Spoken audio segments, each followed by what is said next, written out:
Hello అండి, welcome to నవిష్ పాకసారా. చూడండి, దమ్ బిర్యానీ అంటే ఇలా పొడి పొడిగా రావాలి. సో ఇంత పొడి పొడిగా నేను ఎలా చేశానో మీకు చూపిస్తాను రండి. సో ఈరోజు నేను చేస్తున్న ఐటెం అయితే లాలీపాప్ దమ్ బిర్యానీ అండి. చికెన్ లాలీపాప్ దమ్ బిర్యానీ చేస్తున్నాను. సో దానికి కావాల్సిన ఐటమ్స్ అయితే మీకు చూపించాను. కొంచెం ఫోటోగ్రఫీ కొత్తగా ట్రై చేసామండి. మరి ఎవరో కొడుతున్నట్టు ఉంది కదా. సో నేను వీడియోలో చూపించిన ఐటమ్స్ అన్నీ రెడీ చేసుకొని ఇలా ఆనియన్స్ అయితే రోస్ట్ చేసుకుంటున్నాను అండి.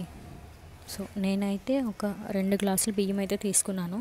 మా హస్బెండ్కి నాకు 2 పూటలకి సరిపోతుందండి.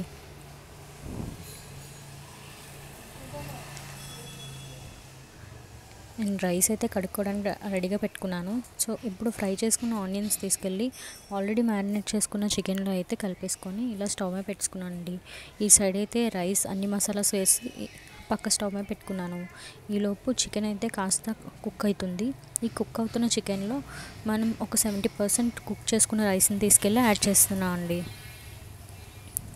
ఇదైతే నేను ఒక 2-3 లేయర్స్ కింద చేశాను.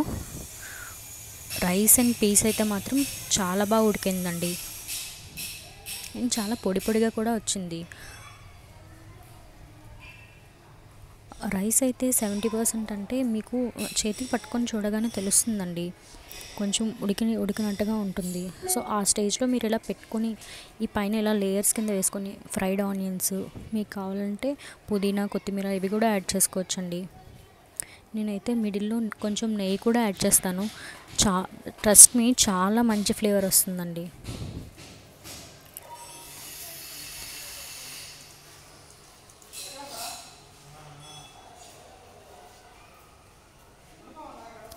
సో మొత్తం రైస్ అయితే నేను వేసుకున్నాను. అండ్ ఇంకొక విషయం ఏంటంటే, మనం కుక్ చేసుకున్న రైస్ వాటర్ ఉంటుంది కదండి, అదైతే సైడ్స్ కొంచెం యాడ్ చేసుకోవాలి. సో అప్పుడు ఆ కొంచెం రైస్లోని మాయిశ్చర్ అయితే ఉంటుందండి. సో రైస్ అండ్ పీస్ రెండు పర్ఫెక్ట్గా కుక్ అవుతాయండి ఇలా చేసుకుంటే. నా సైడ్ నుంచి అయితే ఇది ఒక చిన్న టిప్ మీకు. చూసారా, అంతా ఈక్వల్గా చేసుకొని, నా దగ్గర అయితే బరువుగా ఉన్నది ఏం లేదండి. సో అందుకనే ఆ పెద్ద గిన్నెలో కొంచెం వాటర్ పోసుకొని నేను ఆ బరువు దీని మీద పెట్టానండి. చూసారా, రైస్ ఎంత పొడి పొడిగా ఉందో, పీస్ కూడా విడిపోలేదు.